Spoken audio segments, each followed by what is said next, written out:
Hello, ladies and gentlemen, it is your host with the most, White Boy 7 Straight. Welcome back to some Call of Duty World War II gameplay. Today we're going to be showing off one of the most elegant, rarest guns in the game. That's the heroic MG15. This thing is a beast and it looks beautiful, all chromed out, and this is one of my favorite guns in the game. It was love at first sight. When I watched the kill cam after getting absolutely destroyed with this, I knew it was a beast ever since that moment. And here's a quick tip. Place satchel charges right there on that platform if you're going to be holding it down up here, because anyone trying to rush you, you have the opportunity to detonate that charge, and you basically get people on both sides of the stairs. I mean, look at this. It looks like a gun straight out of Star Wars. It is super accurate at a distance, and even more accurate when you go prone or up to cover and use the mount feature, which has basically no recoil. You're gonna out snipe snipers if you mount it. The only thing, it takes a half a second to mount and a little bit of time to dismount as well. So a sniper can catch you if you're both, like in a search and destroy round, rushing to the same counter position, and you got to take a few seconds to mount it, so you can be at a disadvantage there. But one of the biggest benefits for this gun and why I like it so much, for me personally, I'm a little biased because I got the super rare variant and I get 15 more soldier experience as a bonus, which is real nice. I'm a little biased because it looks really nice, but I really like it right now because I'm trying to unlock the nuke kill streak, and you need to prestige every single class once. I already got my infantry and my airborne. Now I'm working on this class, and I found my weapon. I don't think I'm going to really change too much from this. I mean, just look at the gameplay. It's headshot after headshot. This should be in Star Wars because it's shooting laser beams right now. And there's another headshot for you. And one of the biggest benefits is the default scope that comes on it is the best it has to offer, in my opinion. I've tried them all out. This one is really good. And plus, you get a free attachment, basically. So you can use that like I am with extended magazines. That's 75 bullets and grip to help when you're aimed down sights, control a little bit of that recoil. It does have a initial burst that's very accurate and very deadly, and if you hold on the trigger, it can get a little hard to control after a while. But I don't think there's that many things that are negative about using the LMG like other games where it would hinder your mobility. I think you're pretty mobile. You can run and gun. It's not going to be as effective as a SMG, obviously, but at a distance, it's super accurate when you mount it, especially killing people in the bridge right here. By the way, another headshot. I always find it pretty difficult to kill people in that bridge. And by the way, that's the call out for this area. If you ever hear your teammates, characters yell, "He's in the bridge!" That's the bridge right there where I got that headshot. Those call outs that the soldiers give are so important, and you got to pay attention and learn those because they call out pretty much everywhere. And another thing I like, especially about maps like this, you can just hold down a place, find a nice spot to mount it, and if you're playing search and destroy and you know someone's got to come in a pretty small area, like for instance, there's a few options where someone could peek their head if I'm mounting a machine gun right here, but for the most part, I'm going to have this super accurate gun, and I basically have a another headshot, mounted machine gun aiming down a specific little hallway. You got to destroy anyone, especially on maps like Call of Duty World War II has to offer, because they're pretty linear. They're like 3 lanes for the most part. And by the way, I'm going to show you guys something very special at the end of this video, a technique that I have been working on to kind of exploit the score streak system. And I think this could add a bunch of score streaks to my arsenal and make me be able to get them a little bit more consistently, and maybe help some of you guys at home. And maybe if this catches on, it could really change the pace of the game, and it would be very interesting to see what happens if this goes kind of viral, because I think it's a very good technique. So basically, another headshot. What you do is you get the emergency airdrop, a care package, and then some other score streak that you're comfortable with.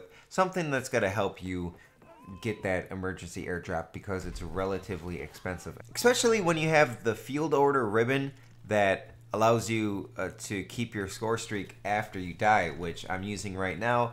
And this is actually pretty crazy. You're going to see the end result at the end of this match, but it worked really well. So anyways, I did get this gun out of a supply drop that I earned from playing or completing a contract, which I really like that they brought that back. By the way, we're popping off in their spawn right now here on the USS Texan. But anyways, I'm a little disappointed with the lack of games and party games in particular. There's still time for them to add those into the game, but I think they have a good opportunity to be able to make party games better than they ever have been before if they could include supply drops in there somehow. I'm not that mad about supply drops in this game. The only thing that I'm mad about is it seems like they spent significant resources into creating supply drops and making sure supply drops were in there on launch.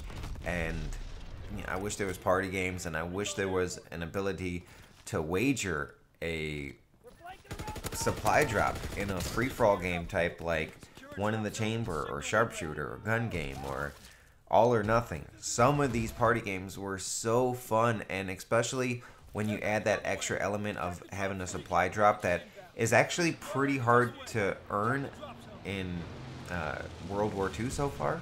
When you get, like, I got 150 kills, I got 500 kills, and I only got one rare supply drop. Speaking of supply drops, I dropped my emergency airdrop and my care package at the same time. So the idea is to re-roll your care packages, but my freaking teammates got so greedy here, and I think I got baited by someone else's care package because I couldn't re-roll it. I was a little weird. So basically, you use your support streak ribbon to mass up a score streak, and I did not know you can crash into the ship right there. Holy moly.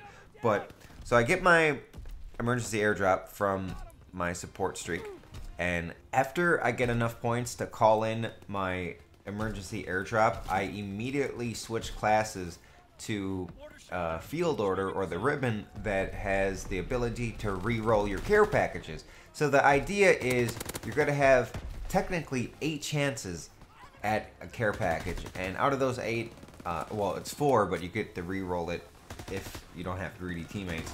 Just storm into them like the leeches that they are. These filthy rats go 5 and 15 every single game, and they have the audacity to touch my care package? I don't think so. Anyways, so out of those 8 rerolls, you're going to have a good opportunity to get something really beastie. And you can do it once per match if you do really good, and if you get another score streak in there that helps you get your other score streak, and you kind of have that compounding effect. And I like it a lot. I want to test it out. That was the first time I did it, so it wasn't the best of luck, but I did get paratroopers that got me a few kills, and I think the strafing run got me a kill or 2. So I'm going to test it out. Hopefully I can get to all my care packages next time and have the ability to re-roll them and see what I get. So that was a little bonus strategy. I might make a video on it if I get something sick out of all of those care packages. Maybe I get like 2 bombers and one of those the circle gunner, basically the AC-130 of World War II, or maybe it's more of a chopper gunner. I don't know, because it's one steady like shot. The AC-130 was like big bombs. I wish there was something like that. Like I wish you could be flying in the air. This is an idea for a score streak. This is just what happens when I ramble about Call of Duty and do a commentary. We come up with genius ideas. Write this one down. Someone get this to Activision's front lines immediately, because we need some sort of I think they could do an AC-130 like score streak in COD World War II. You have a recon plane giving you the intel or whatever, or you're in the recon plane and then you're calling in coordinates. Okay, we need to drop a 105mm bomb at the the C flag, and then you can switch it to other. It'll be more like mortar fire and bigger shells. I don't think you could have like an automatic shot, but you have it in the ball gun turret. Like, what if you can be in the ball gun turret and you have that automatic shot that's really good, and it's like it's smaller rounds, but they're still explosive and they do a lot of damage. But Then you could switch, okay, we need a bomb, we need, you know, the big bomb at this coordinates, and then you could drop in, you know, a bomb every like 10 seconds or whatever it is. I think that'd be really cool and a lot of fun, because I think that's what this game is lacking a little bit. Super fun kill streaks. I do love using the Mortar team. I think the Mortar team's really good. I think there's fun, really usable kill streaks, but I want to like completely and utterly destroy people online. So anyways, guys, leave a like on this video if you learned something. Let me know in the comments down below, what is your go-to gun so far? What's your favorite gun? What's your favorite division so far? I'm ranking each of them up individually, so I still got to work on this one a little bit, but thank God I got my MG15 super rare variant. I get a little bit more XP, and that's all good, guys. Thanks for your support on the video so far. Follow me on Twitch, twitch.tv/whiteboy7street. It's in the description down below. Thank you, guys, and I'll see you later. Bye.